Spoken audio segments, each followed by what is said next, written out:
चलिए, तो सिलेबस को थोड़ा सा स्टडी किया। क्या लगता है सिलेबस किसकी आज पहली क्लास है? ओके, ठीक है। तो कुल मिलाकर ये गर्ल्स बैच हो गई। ठीक है। सोचे थे कि कोई बॉयज आ जाए, लेकिन नहीं। चलिए चलिए, एक चीज तो पूछना भूल ही गया। भूगोल कैसा लगता है आपको? ज्योग्राफी? सब लोग जवाब नहीं दे रहे हैं। अगर अच्छा लगता है तो और अच्छा बना देते हैं, और अच्छा नहीं लगता था तो उसे अच्छा लगने वाला बना देते हैं। ठीक। चलिए, हेडिंग डालिएगा। हेडिंग डालिएगा Indian geography.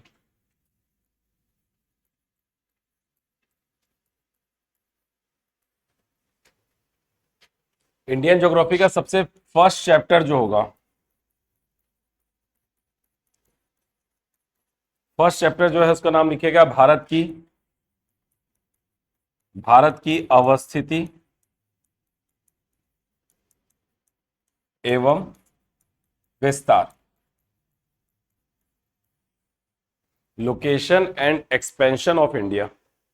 Location and expansion of India. यहां पर दो ध्यान दीजिएगा, दो चीजें पूछ रहा है। भारत की अवस्थिति और विस्तार, दो चीजें पूछ रहा है। अवस्थिति का मतलब क्या होता है, चलो बताओ।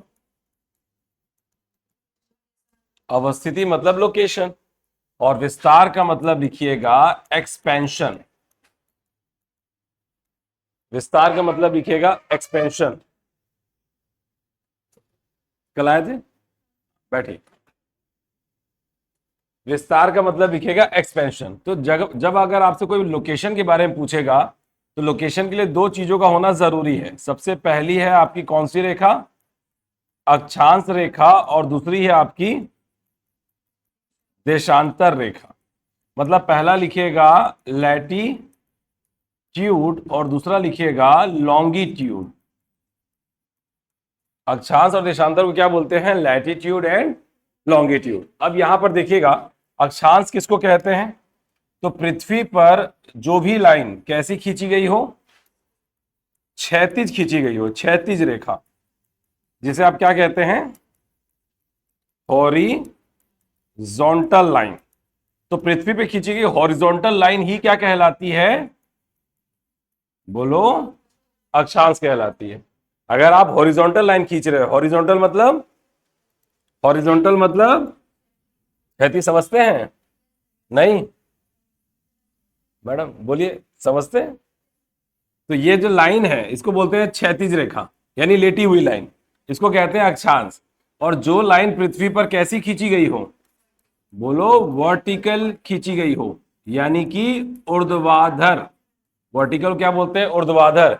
इस लाइन को बोलते हैं कौन सी रेखा? इसे कहते हैं देशांतर।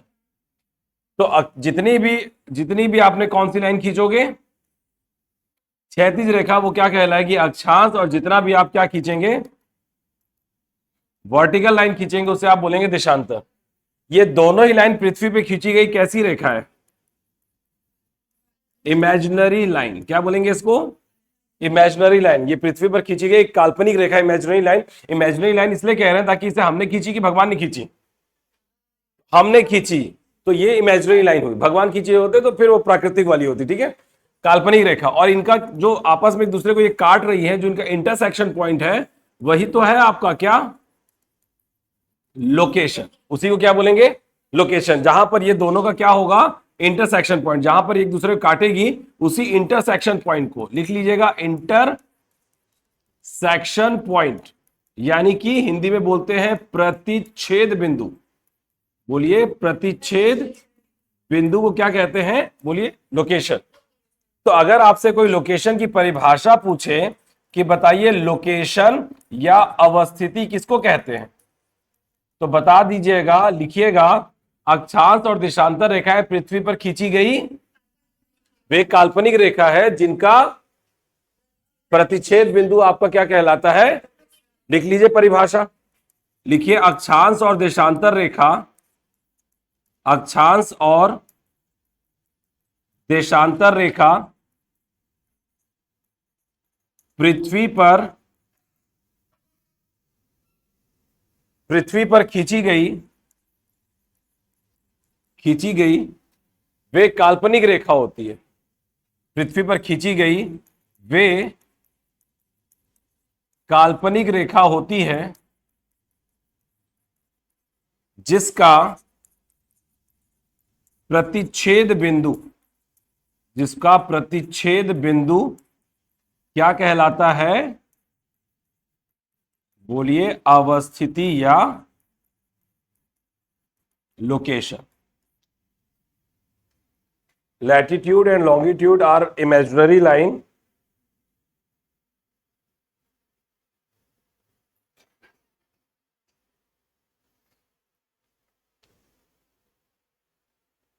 लिख लीजिए, इंग्लिश मीडियम वाले लिखिए, latitude and longitude are imaginary line drawn on the earth whose intersection point is called location। चलिए, यहां तक क्लियर? एक बार बोलेंगे? चलिए बोलिए। हम क्या पढ़े अभी तक? हम पढ़ रहे हैं अपना फर्स्ट चैप्टर, जिसका क्या नाम है? चलो बताओ। भारत की अवस्थिति एवं विस्तार, location and expansion of India, जिसमें हमें दो चीज पढ़नी है। अवस्थिति हाईलाइट किया हुआ है और दूसरा क्या बोल रहे हैं? अवस्थिति और विस्तार। अवस्थिति को बोलते हैं क्या? विस्तार को बोलते हैं एक्सपेंशन। लोकेशन, जब भी हम लोकेशन की बात करेंगे तो दो रेखाएं हमारे लिए जरूरी है, एक अक्षांश और एक देशांतर रेखा, यानी कि लैटिट्यूड एंड लॉन्गिट्यूड। अब देखिएगा, पृथ्वी पर अगर कोई भी लाइन जो किस रूप में खींची जा रही हो, क्षैतिज, तो उसे आप क्या बोलिएगा? और जो लाइन कैसा खींचा गया हो उसे आप क्या बोलेंगे? और ये दोनों ही रेखाएं पृथ्वी पर खींची गई जिनका इंटरसेक्शन पॉइंट क्या कहलाता है? समझ रहे? टफ लग रहा है? चलिए, अब एक बात बताइए, चलिए अब आप मुझे एक बात बताइए, कितने लोग व्हाट्सएप पे कभी ना कभी अपना लोकेशन शेयर किए हैं? चलो बताओ। सभी लोग शेयर किए? बताओ, आपने सामने वाले को ऐसा क्या भेज दिया कि उसको पता चल गया कि आपका लोकेशन क्या है?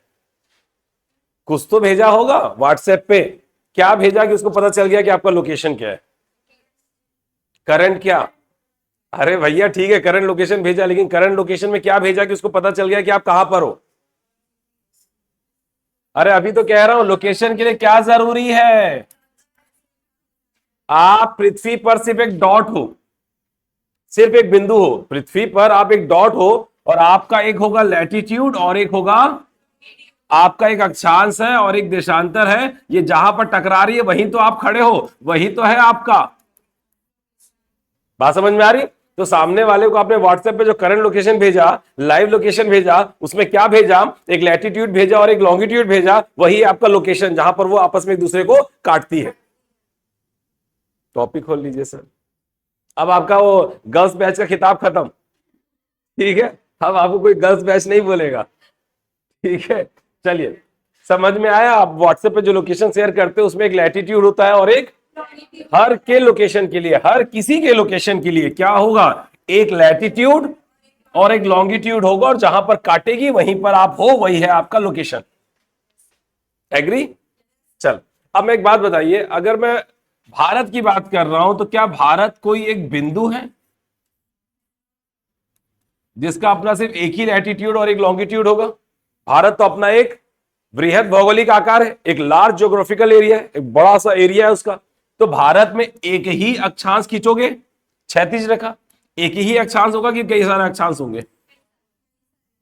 बोलो, कई सारे क्या होंगे? तो कहां से? यहां से लेकर यहां तक भारत फैला हुआ है, मतलब दक्षिण से लेकर उत्तर तक ये जो विस्तार है अक्षांशों का, इसको आप क्या कहेंगे?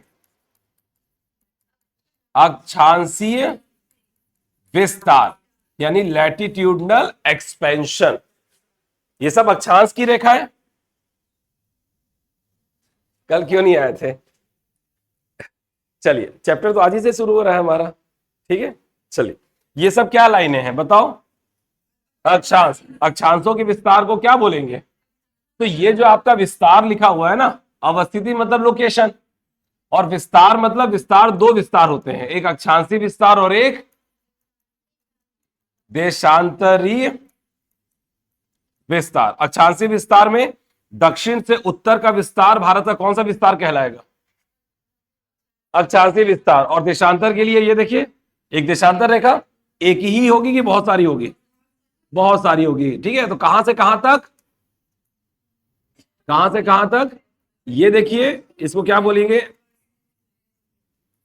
पश्चिम से लेकर कहां तक? तो पश्चिम से लेकर पूर्व के विस्तार को कौन सा विस्तार कहेंगे? तो अक्षांशीय विस्तार कहां से कहां? बोलो, दक्षिण से उत्तर। ये मत बोलना उत्तर से दक्षिण, क्या बोलेंगे? दक्षिण। मैं बताता हूं क्यों, उसको भी बता दूंगा, रुक जाइए।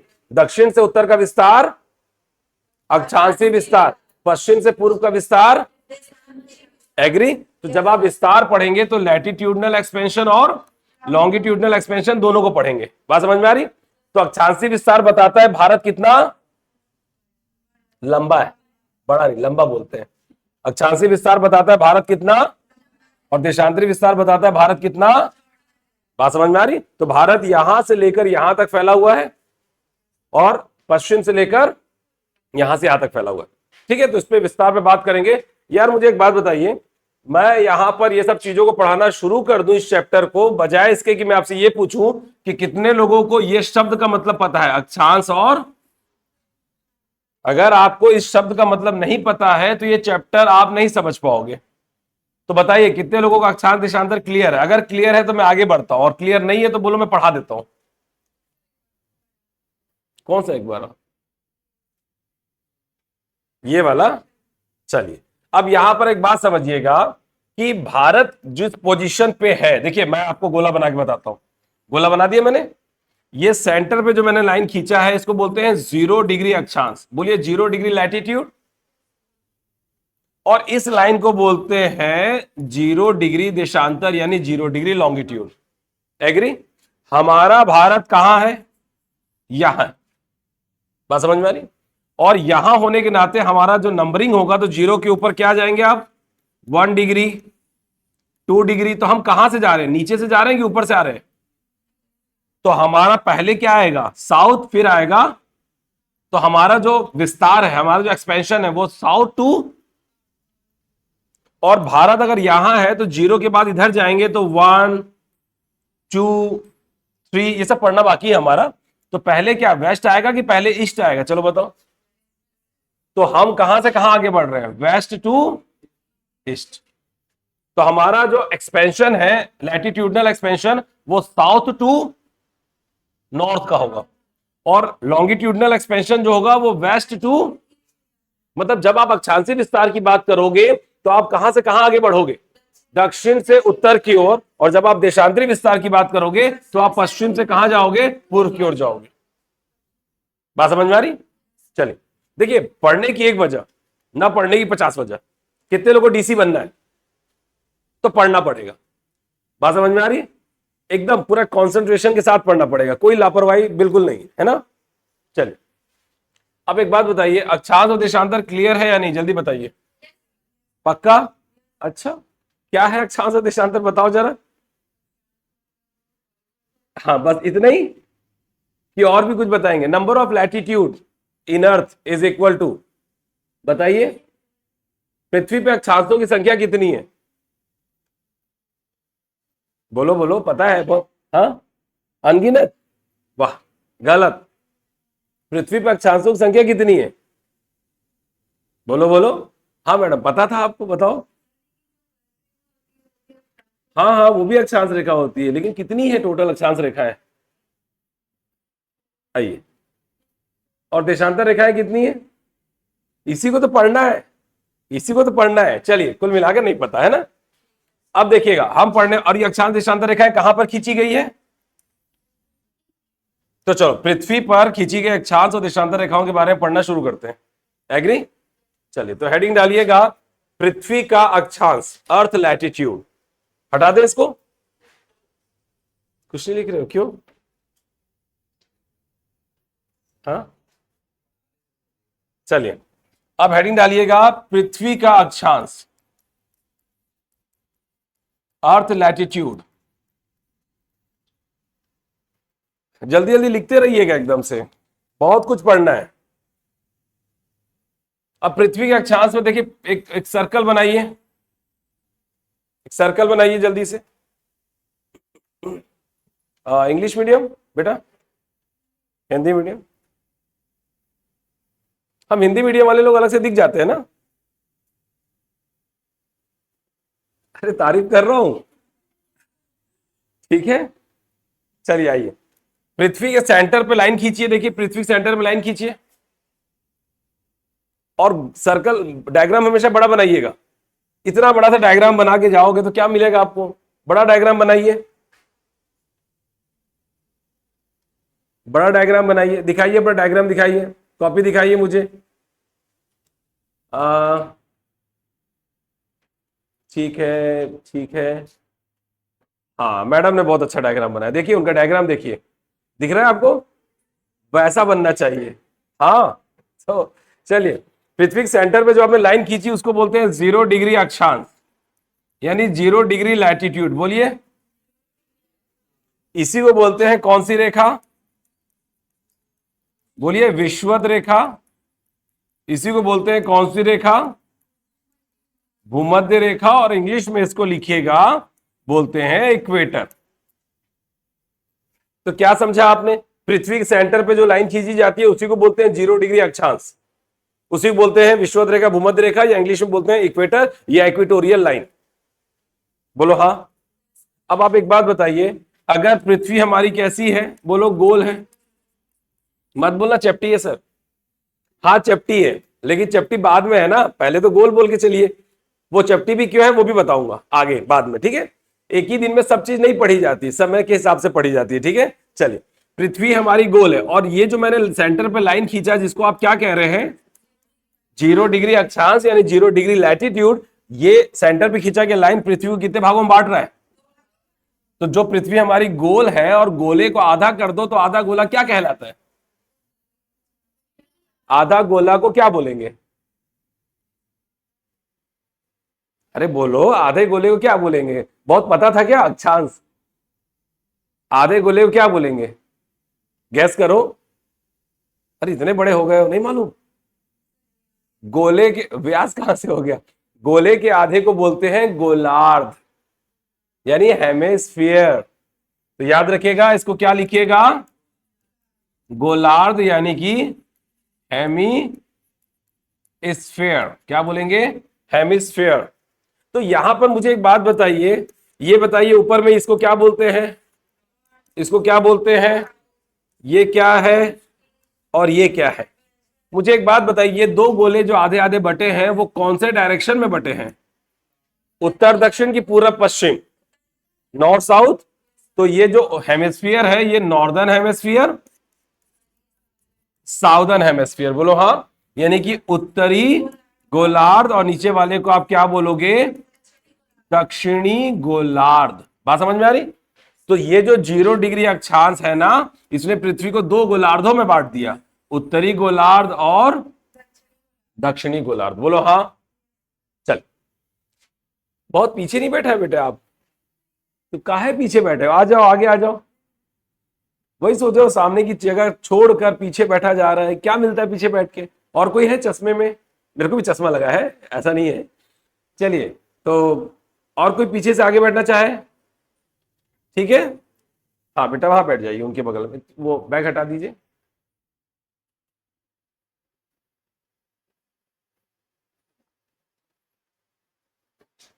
अब बताइए कैसा लग रहा है?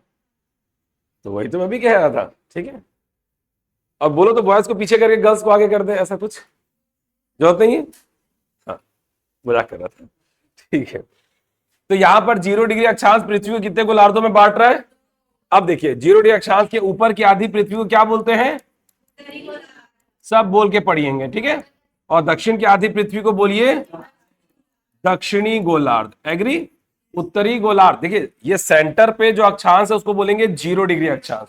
इसके ऊपर के उत्तरी गोलार्ध के सभी अक्षांश को क्या बोलेंगे? उत्तरी अक्षांश। क्या बोलेंगे? मैं ऊ लिखा हूं, समझ रहे हो? और दक्षिण के सभी अक्षांश दक्षिणी अक्षांश, नॉर्दर्न लैटिट्यूड साउदर्न लैटिट्यूड। उत्तरी अक्षांश को सिंबॉलिक तौर पे मैं एन लिख सकता हूं और दक्षिणी अक्षांश को सिंबॉलिक तौर पे एस, आसान करने के लिए। ठीक है, अब देखिएगा, बोलो 0 डिग्री के ऊपर अगला अक्षांश, ये देखिए अगली लाइन, ये हो गया 1 डिग्री नॉर्थ, नॉर्दर्न हेमेस्फीयर, तो ये पूरे सेक्शन को बोलते हैं। और इस लाइन को बोलेंगे उत्तरी अक्षांश। ये वाले लाइन को क्या बोल रहे थे, चलो बताओ। उसके ऊपर वाले इस लाइन को क्या बोल रहे हो, 1 डिग्री उत्तरी अक्षांश। बोलिए, मैं पूरा लिख दे रहा हूं, उत्तरी अक्षांश। बता पाओगे आप, 0 के ऊपर 1 डिग्री उत्तर। अब उत्तरी अक्षांश बोलने बहुत लंबा लग रहा है, 1 डिग्री नॉर्थ। क्या बोलोगे डायरेक्ट, 1 डिग्री नॉर्थ। उसके और ऊपर नीचे आऊंगा तो 1 डिग्री साउथ। मतलब 1 डिग्री दक्षिणी अक्षांश बोलने की बजाय मैं सिंबॉलिक तौर पे किसका इस्तेमाल कर रहा हूं, एस। तो मैं 1 डिग्री नॉर्थ बोलूंगा तो समझ जाओगे ऊपर वाला, 1 डिग्री साउथ मतलब एग्री। अब देखिए 1 के ऊपर अगला बोलो, आप खुद ही बोल दोगे 2 डिग्री, और ऐसे ही करके 3 4 5 6 करते करते कहां तक, 90 डिग्री नॉर्थ। एग्री। जो ऊपर हुआ सेम चीज, तो 1 2 3 4 करते करते कहां तक जाऊं, चलो नोट डाउन कर लो यहां तक।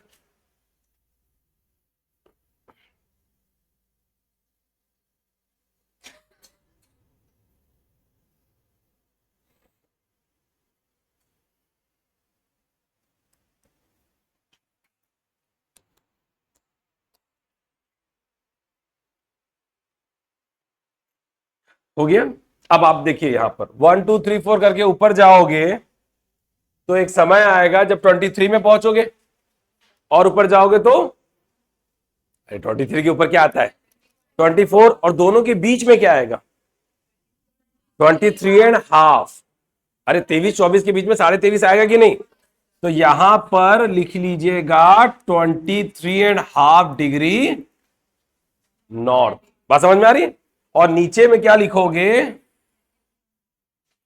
23.5 डिग्री साउथ। अब आप यहां देखिएगा, ये परेशान कर रहा है इसको, अरे कहां गया,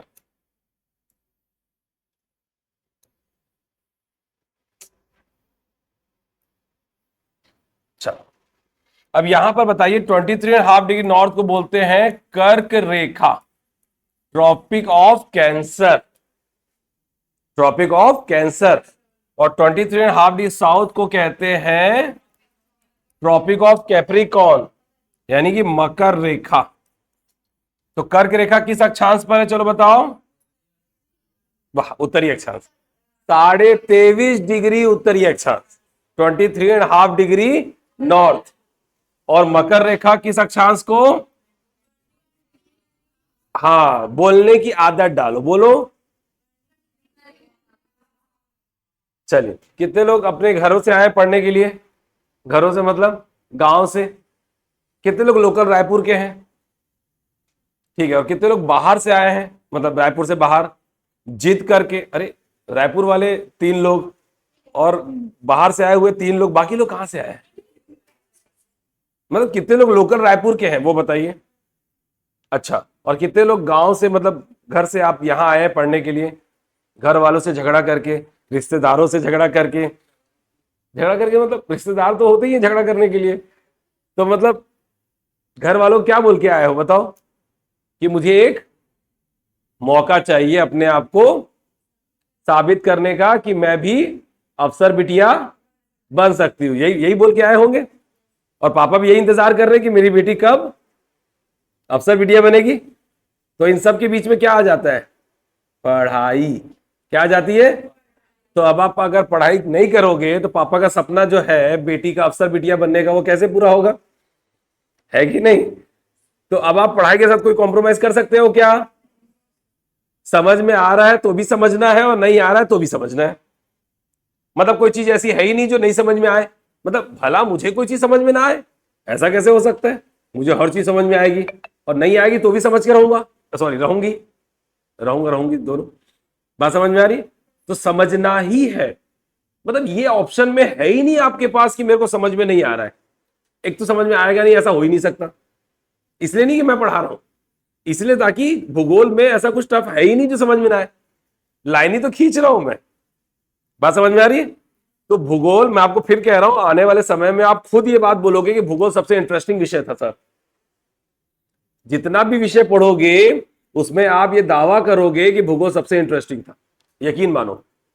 मैं कह रहा हूं ना, मानो इस बात को, ठीक है। चलिए, तो बोलो 23.5 डिग्री नॉर्थ को क्या कहते हैं? सब बोले, अरे सब बोले। कर्क रेखा। 23.5 डिग्री साउथ को क्या कहते हैं?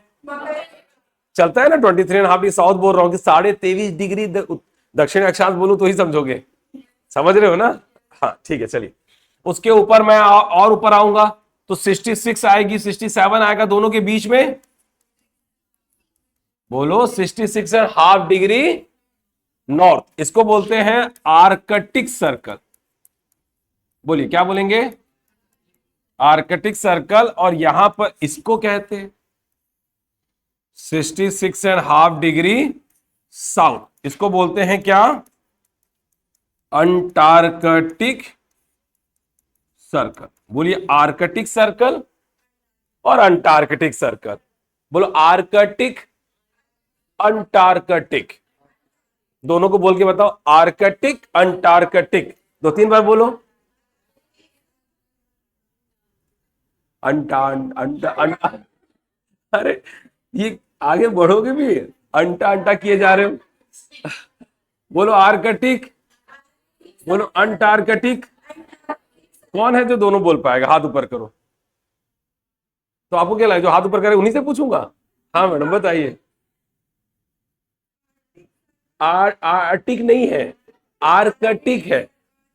हाँ, अंटार्कटिक, अंटार्कटिक। देखो ये आर्क है और ये अंटार्क है, और टिक लगा देना, बोल पाओगे? हाँ चलिए।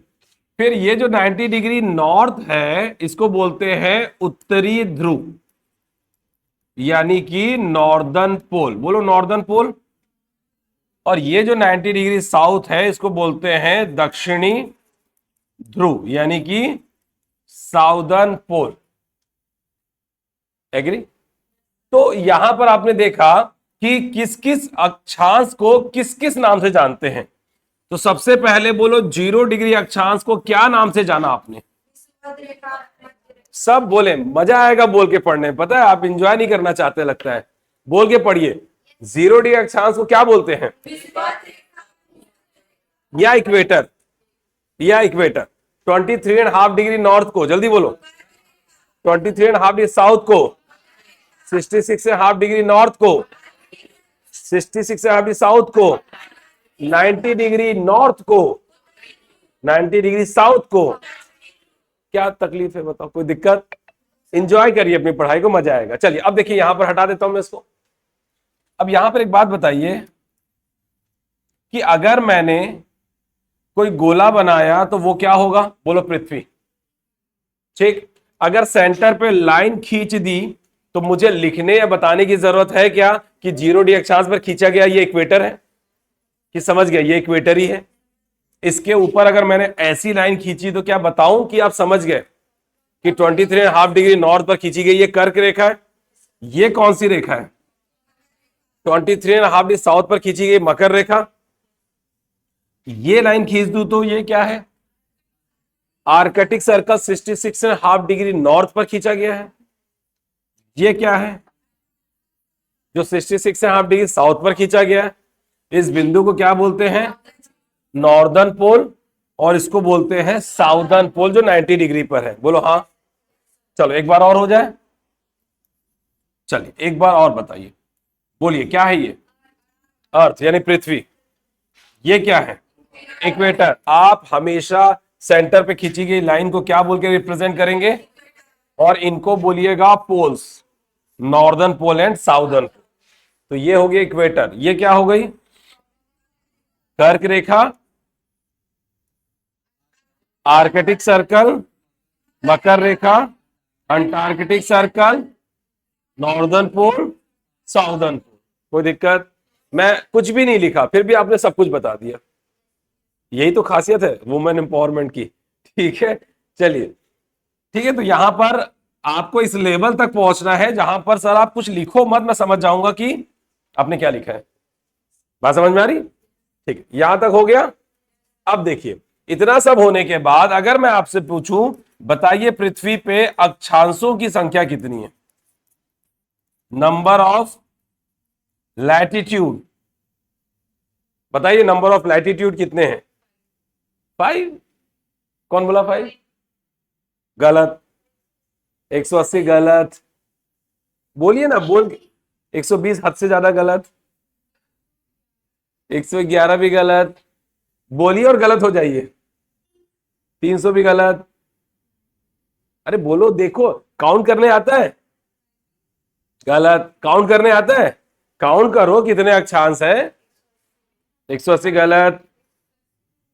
180 गलत। गैस करिए। हाँ, 7। ये क्यों? जल्दी जल्दी गैस करिए।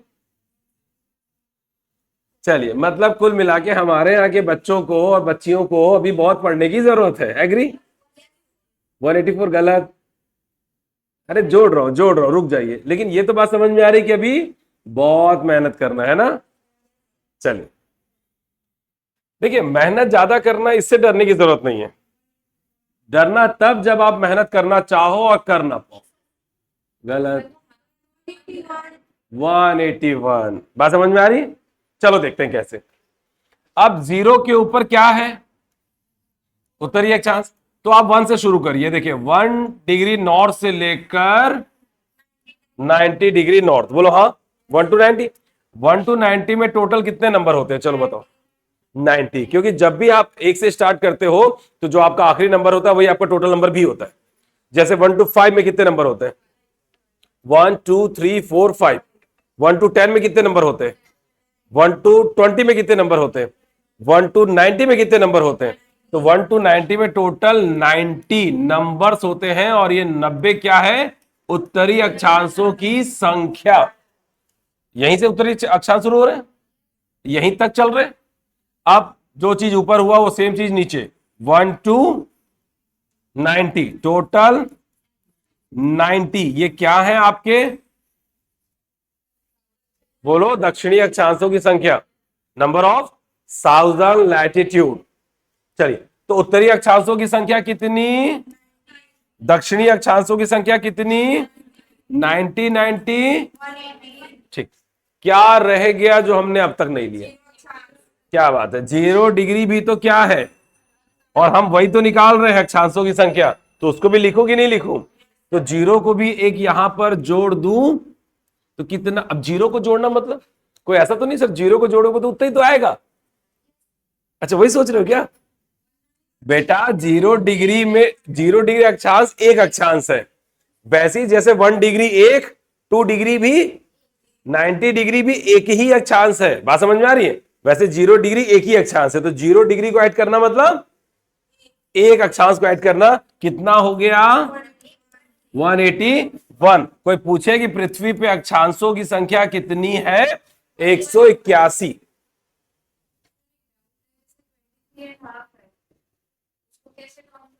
बेटा इसको काउंट नहीं करेंगे, ये काउंट नहीं होगा। क्यों काउंट नहीं होगा? इस अक्षांश को स्पेसिफिक काम के लिए रखा गया है। यह अक्षांश एक यूनिक अक्षांश है जो मैं आपको बताऊंगा कब, जब मैं आपको क्या पढ़ा रहा हूंगा? जलवायु। वहां पर मैं आपको डिटेल कर दूंगा कि यह अक्षांश किस काम की है।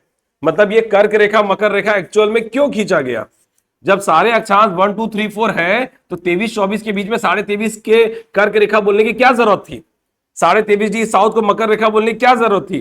66.5 को आर्कटिक बोलने की क्या जरूरत थी? 66.5 को अंटार्कटिक बोलने की क्या जरूरत थी? ये सब चीज मैं आपको बताऊंगा कब। वेट कर लीजिए थोड़ा सा, सब कुछ बताऊंगा। आप जो सोच रहे हो वो भी और जो नहीं सोच रहे हो वो भी। ठीक है, चलिए यहां तक क्लियर। आगे बढ़ते हैं। चलो, अक्षांशों की संख्या तो आपने बता दी। अब अगला,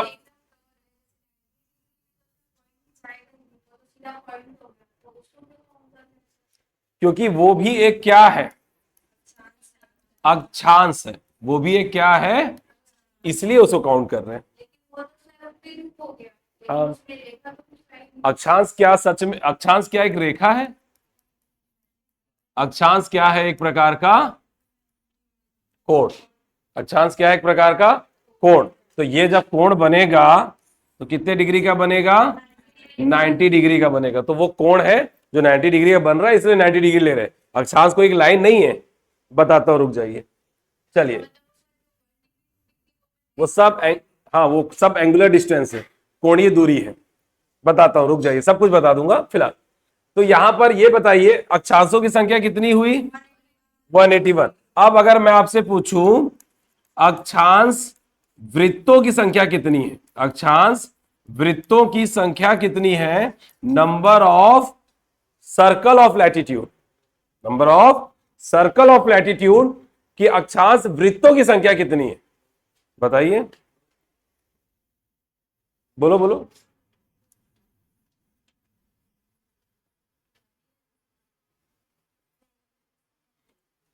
सारी चीज, आपका डाउट अच्छा है, सारी चीज क्लियर करूंगा, ठीक है, समय दीजिए बस। हाँ बताइए, अक्षांश वृत्तों की संख्या कितनी है? फिर आप सोचोगे मतलब अक्षांशों की संख्या कितना बताया आपने? अब कितने अक्षांश ऐसे हैं जो क्या बना रहे हैं?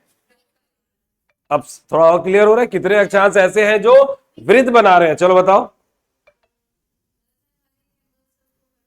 हाँ, अब देखिए समझिएगा, मैं ये बोल रहा हूं कि आपको क्या लग रहा है। चलो बताओ, ये अक्षांश क्या है? जो अक्षांश क्या है? विषुवत रेखा है या वृत्त है? चलो बताओ। फिर रेखा क्यों खींचा हमने?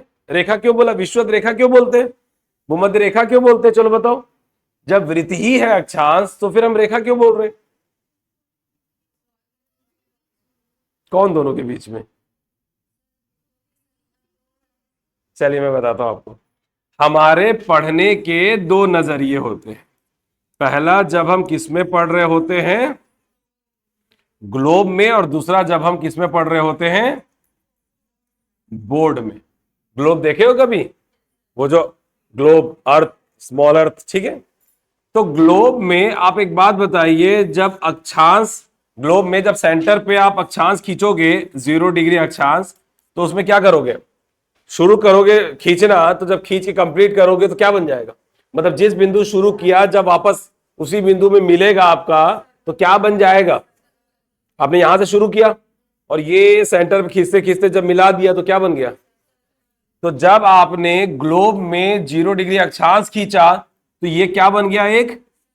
और इसको बोलते हैं कौन सी? विषुवत वृत्त कहेंगे। बेसिकली 0 डिग्री अक्षांश क्या है? विषुवत वृत्त। लेकिन जब आप बोर्ड में पढ़ते हो तो बोर्ड में क्या सर्कल बना सकते हो? बोर्ड में आप सिर्फ क्या खींचते हो? एक लाइन खींचते हो। इसलिए 0 डिग्री अक्षांश को आपने क्या लिखा यहां पे? तो बोर्ड में पढ़ने का मतलब यह होता है कि 0 डिग्री अक्षांश क्या होगी आपकी? विषुवत रेखा। तो जब जब आप बोर्ड पे पढ़ोगे तो मैं इसे क्या ही लिखूंगा? विषुवत रेखा लिखूंगा। और जब आप ग्लोब में पढ़ोगे या एक्चुअल पृथ्वी पे देखोगे तो पृथ्वी पे ये कोई लाइन नहीं है, ये पूरी क्या बनती है? वृत्त बनती है। तो वहां पर हर एक अक्षांश क्या बनाएगा? वृत्त बनाएगा। और सेंटर पे जो आपने 0 डिग्री अक्षांश खींचोगे उसको आप बोलोगे विषुवत रेखा, यानी इक्वेटोरियल सर्कल। बात समझ में आ रही है? तो यहां पर मैंने आपसे सवाल पूछा कि कितने अक्षांश, वो भी कहां पर? वो भी कहां पर बता दीजिएगा? पृथ्वी पर कितने अक्षांश? पृथ्वी पर ना, मैंने पृथ्वी बोला। पृथ्वी पर, क्योंकि वृत्त कब बनेगा? जब वो पृथ्वी होगी। बोर्ड पे वृत्त नहीं बनता। तो बोर्ड पे अक्षांशों की संख्या या पृथ्वी पे अक्षांशों की संख्या कितनी? लेकिन पृथ्वी पर अक्षांश वृत्तों की संख्या की बात करें तो अब आप एक बात बताइए, सेंटर पे जो मैं अक्षांश खींचूंगा वो क्या होगा? एक सर्कल। 1 डिग्री भी, 2 डिग्री भी, 3 डिग्री भी। और ऐसे आप ऊपर जाते जाओगे तो सर्कल बनते जाएगा। और सारे सर्कल कैसे होते जाएंगे? छोटे। जब आप ऊपर से देखोगे तो सबसे बाहर सबसे बड़ा सर्कल दिखेगा, और वो कौन सा होगा? 0 डिग्री अक्षांश यानी इक्वेटर। उसके अंदर फिर फिर सर्कल क्या होता जा रहा है, और आखिरी में बनेगा एक बिंदु यानी कि डॉट, और उसी डॉट को बोलते हैं क्या, 90 डिग्री नॉर्थ या उत्तरी ध्रुव, ये 90 साउथ या दक्षिणी ध्रुव। मैं कह रहा हूं क्या बिंदु सर्कल होता है? अरे भैया बिंदु को सर्कल बोलोगे? अरे वाह, बिंदु कहां से सर्कल हो गया? बिंदु सर्कल होता है क्या? तो 90 डिग्री सर्कल है क्या? तो 90 से पहले कहां तक ही सर्कल बनेगा? 90 डिग्री एक बिंदु है, वो सर्कल तो सिर्फ 89 तक ही क्या बनेगा? तो सर्कल अगर पूछ रहा है, अक्षांश वृत्त पूछ रहा है, तो वो कहां तक बनेगा? 89 और, तो फिर से जोड़ूं कि दो सर्कल नहीं बनाते तो दो को घटा दूं टोटल में, तो टोटल कितने हैं? अरे भैया टोटल अक्षांश कितने हैं, उसमें ये दो को हटा दूं तो बचेंगे कितने? तो कोई पूछे कि बताओ पृथ्वी पे अक्षांश वृत्तों की संख्या कितनी है, तो बता देना 179। बोलो हाँ, यहां तक क्लियर? अक्षांशों, हाँ बोलिए। हाँ बेटा सब बताऊंगा, समय तो दो, अभी बता दूंगा तो पूरे टॉपिक से मुझे हटना पड़ेगा और बहुत सारी चीजें बतानी पड़ेगी। उन सब के बाद आपको पता चलेगा कि आर्कटिक अंटार्कटिक क्यों नाम दिया गया। तो क्या मतलब, छोड़ो ना, मैं बताऊंगा आपको, ठीक है? ठीक है, आप सब धैर्य रखें, आपके अंदर जिज्ञासा भरी हुई है, ठीक है? तो थोड़ा सा वेट करिए, ठीक है? अभी टॉपिक से हटकर कोई और चीज पढ़ाऊंगा तो फिर डिस्ट्रैक्ट हो जाएंगे आप लोग, ठीक है? यहां तक क्लियर? हाँ चलिए, अक्षांशों की संख्या कितनी बताएंगे?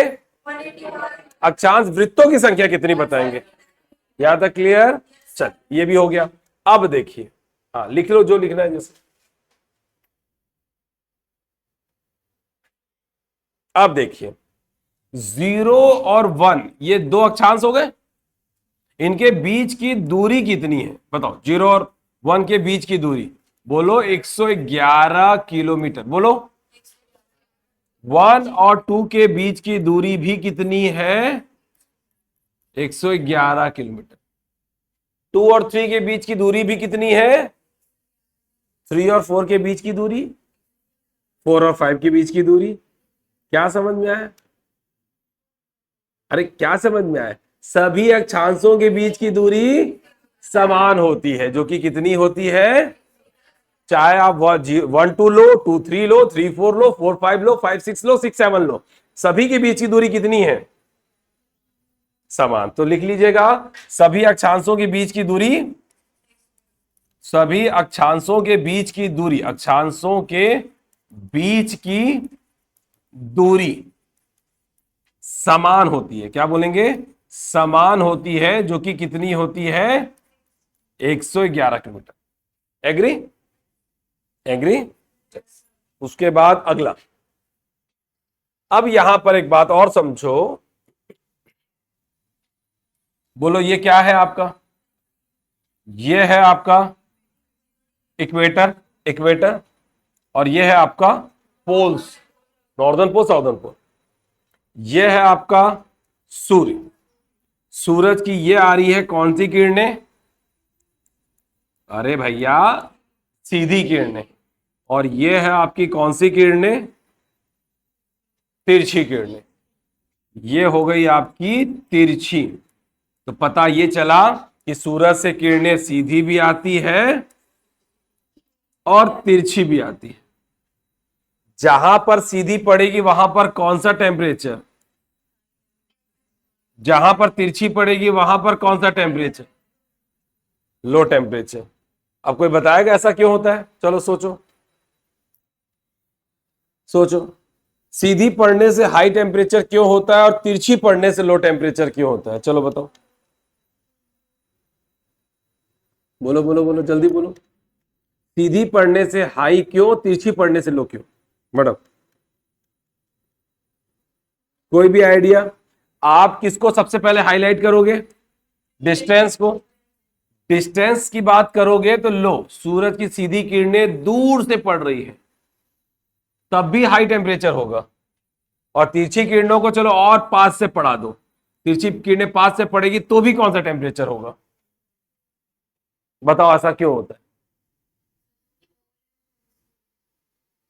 बताओ। चलो समझो। अब एक बात समझिएगा, पृथ्वी पर आप किसी एक ही जगह पर हो कि हर जगह पर हो? आप एक बात बताइए, सूरज उगता है कहां से? हर छोटी छोटी चीजों पे बात करेंगे, ठीक है, कोशिश करेंगे, ठीक है। ये सूर्य है, पूर्व से उगा, दोपहर में कहां आता है? अरे भैया वो पूरब है, सूरज वहीं से निकल रहा है, उगा, दोपहर, एंड देन पश्चिम में क्या हो गया, डूब गया। पहले तो मुझे ये बताओ, सूरज पूर्व से उगता और पश्चिम में डूबता है क्या? तो आधे में किरण पड़ रही है। हाँ ठीक है, सानिया सोनिया बताता हूं। हाँ तो आपको पहले बताओ, आपको ऐसा लगता है सूरज उग रहा है और डूब रहा है क्या? सूरज उगता है क्या? मतलब इतने इतने फुर्सत में है क्या कि सूरज आपके लिए उग रहा है, सूरज आपके लिए डूब रहा है? सूरज उग रहा है कि पृथ्वी घूम रही है इसलिए हमको ऐसा लगता है? हाँ पृथ्वी घूम रही है, सब बताऊंगा, रुक जाइए। पृथ्वी घूम रही है इसलिए हमको लगता है कि सूरज उग रहा है और डूब रहा है। सूरज उगता डूबता नहीं है, वो तो हमारी पृथ्वी घूम रही है पश्चिम से पूर्व, इसलिए हमें सूर्य पूर्व से उगता हुआ और पश्चिम में डूबता हुआ नजर आता है। बताता हूं, रुक जाइए। लेकिन पहले ये देखिएगा, फिलहाल सूरज उगा, जैसे हमारे हिसाब से सूरज उगा वहां से पूरब से, फिर ऊपर आया और पश्चिम में डूब गया। एक बात बताइए, सूर्य से सूरज की जो रोशनी निकलती है, किरणें निकलती है, वो सुबह दोपहर शाम तीनों टाइम बराबर निकलती है कि सुबह शाम को कम और दोपहर को ज्यादा निकलती है? ये कौन सूरज आके बताया आपको? कौन बताया आपको? कैसे मालूम आपको, पहले ये बताइए। भैया सूर्य में होती है नाभिकीय संलयन की प्रक्रिया, nuclear fission, fission fusion, fission.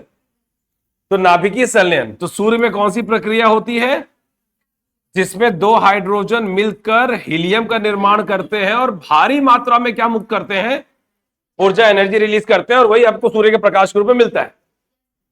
तो क्या वो सुबह और शाम को आपके लिए नाभिकीय संलयन की प्रक्रिया कम कर रहा था कि आपको ज्यादा गर्मी ना लगे बोल के मैं कम नाभिकीय संलयन और दोपहर में ज्यादा कर रहा था? ऐसा कुछ है क्या?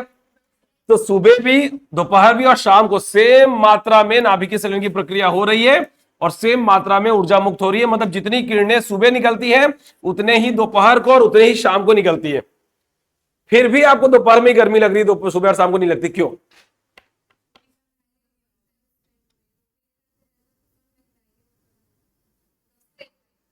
तो मैं आपको बता दूं, ठीक है सही जा रही हूं, मैं आपको बता दूं, सुबह दोपहर शाम की बात करें तो दोपहर में आप पर किरणें कैसी पड़ रही है?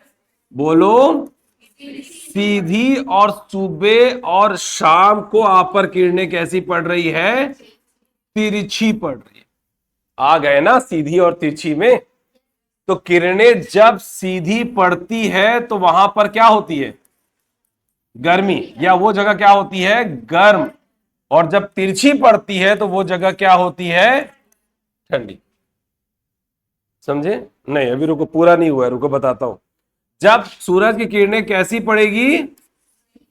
तो सीधी। अब कब क्या होता है कि जब किरणें सीधी पड़े, और क्या होता है जब किरणें तिरछी पड़े? बोलो बोलो।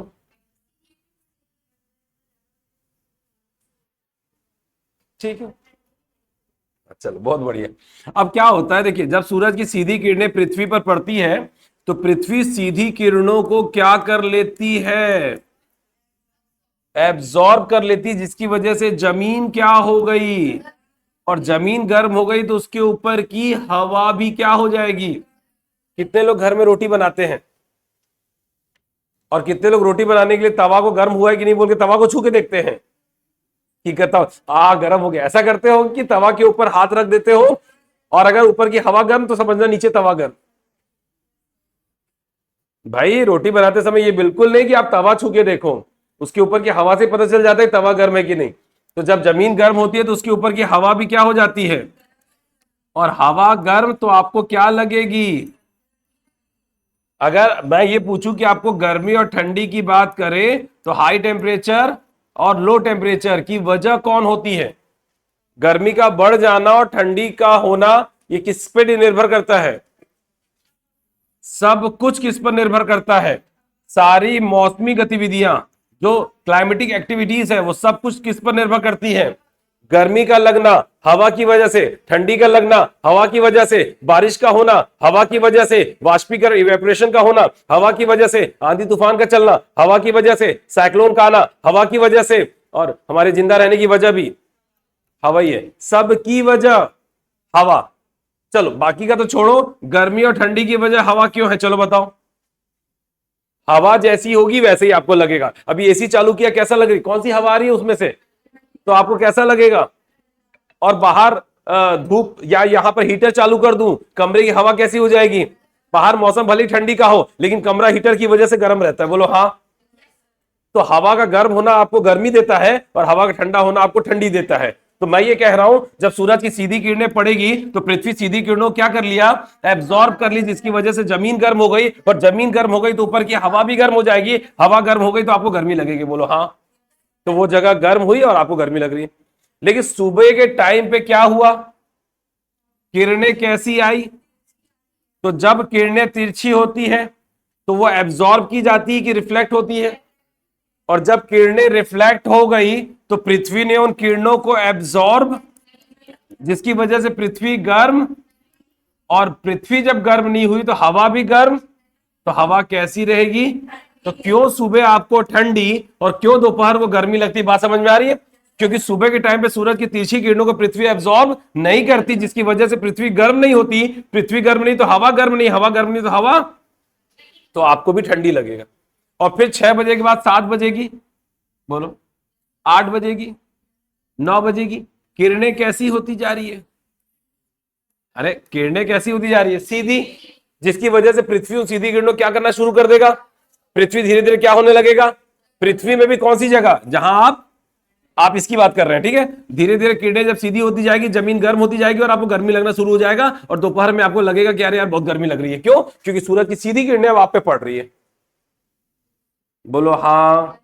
तो ये बात समझनी है कि जब कभी भी सीधी किरणें पड़ेगी तो आप बोलेंगे कि वो जगह कौन से टेम्परेचर की होगी, और जब किरणें तिरछी पड़ेगी तो आंख बंद करके बोल देना कि वहां पर कौन सा टेम्परेचर होगा, लो टेम्परेचर होगा, बस यही फंडा है।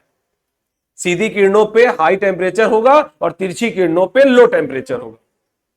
तो मैंने क्या कहा कि जब सूरज की सीधी किरणें इक्वेटर पे पड़ेगी तो यहां पर कौन सा टेम्परेचर, जब तिरछी किरणें पोल पर पड़ेगी तो वहां पर कौन सा टेम्परेचर, बात समझ में आ रही है।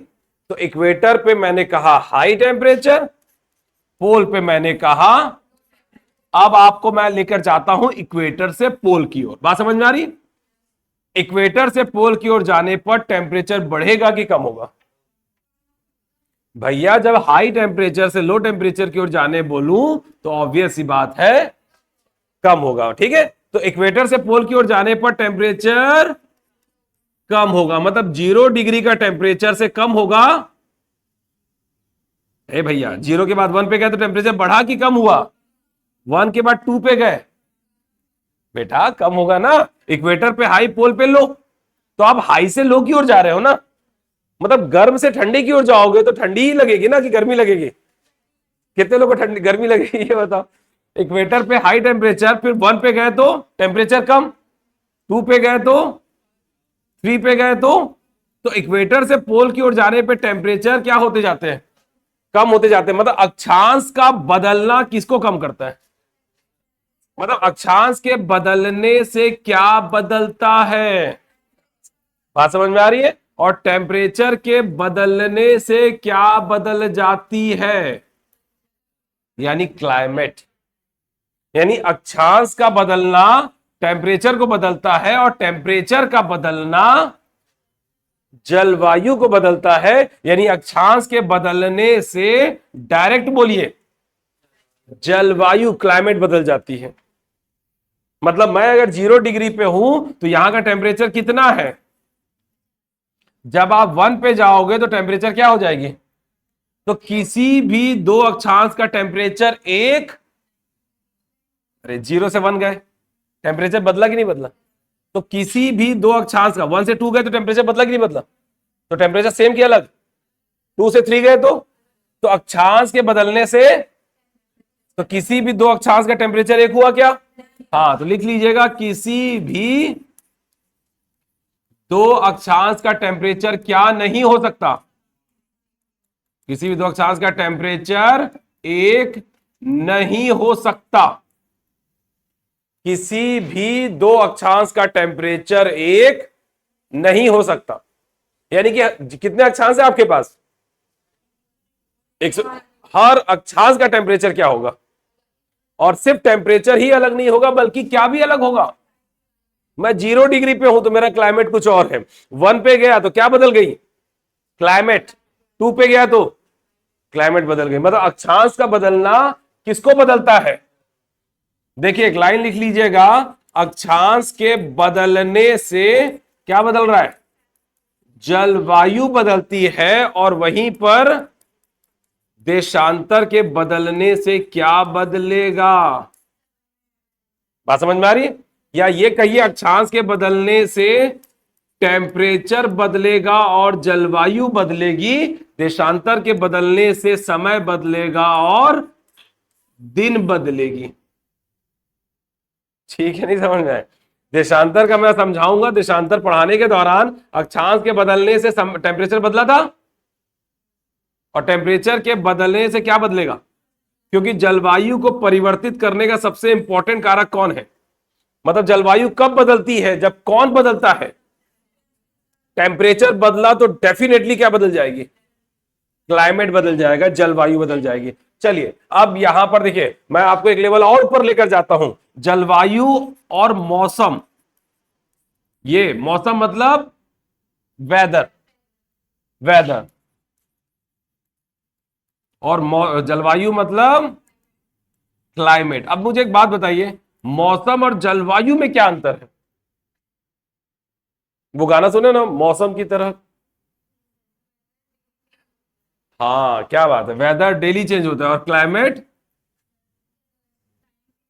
कितना टाइम पीरियड। चलिए इन्हीं दो के बारे में हम बात करेंगे कब? टाइम हो गया, मुझे वहां जाना है, इसलिए मैं आपको अभी छोड़ रहा हूं। और आज के लिए बस इतना ही। बाकी इसका मतलब ये नहीं कि मुझे पता नहीं है, कल देख कर आऊंगा उसके बाद पढ़ाऊंगा।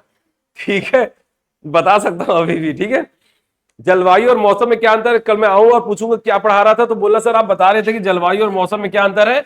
उसको समझाने के बाद हम आगे बढ़ेंगे कि हाँ देशांतर। यहां तक क्लियर? चलो बताओ, पृथ्वी पे 0 अक्षांश को क्या बोलते हैं? पृथ्वी पर 23.5 डिग्री नॉर्थ को क्या बोलते हैं? पृथ्वी पर 66.5 डिग्री नॉर्थ को क्या बोलते हैं? पृथ्वी पर 23.5 डिग्री साउथ को क्या बोलते हैं? पृथ्वी पर 66.5 डिग्री साउथ को क्या बोलते हैं? पृथ्वी पर 90 डिग्री को क्या बोलते हैं? नॉर्दर्न पोल। पृथ्वी पर 90 डिग्री साउथ को क्या बोलते हैं? पृथ्वी पर अक्षांशों की संख्या कितनी? पृथ्वी पर अक्षांश वृत्तों की संख्या कितनी? इसके अलावा अक्षांश के किसी भी दो अक्षांश के बीच की दूरी कितनी? अक्षांश बदलने से क्या बदलता है? टेम्परेचर बदलने से क्या बदलती है? अब हम पढ़ने वाले जलवायु और मौसम में क्या अंतर है, कल आपको बताऊंगा। आपको और एक लेवल समझ में आएगा कि अच्छा तो मौसम ये था, तभी हम बोलते हैं कि मौसम क्यों बदल जाता है, मौसम की तरह क्यों लोग बदल जाते हैं। अरे हाँ ना, मौसम की तरह क्यों बदल जाते हैं? क्योंकि मौसम डेली बदलता है। तो आपको मौसम की तरह नहीं बदलना है, आपको जलवायु की तरह रहना है। ठीक है, क्योंकि जलवायु नहीं बदलती। किसी जगह की जलवायु जो होती है वो फिक्स होती है, जलवायु कभी चेंज नहीं होता। मौसम चेंज होती है, जलवायु चेंज नहीं होता। कल बताता हूं।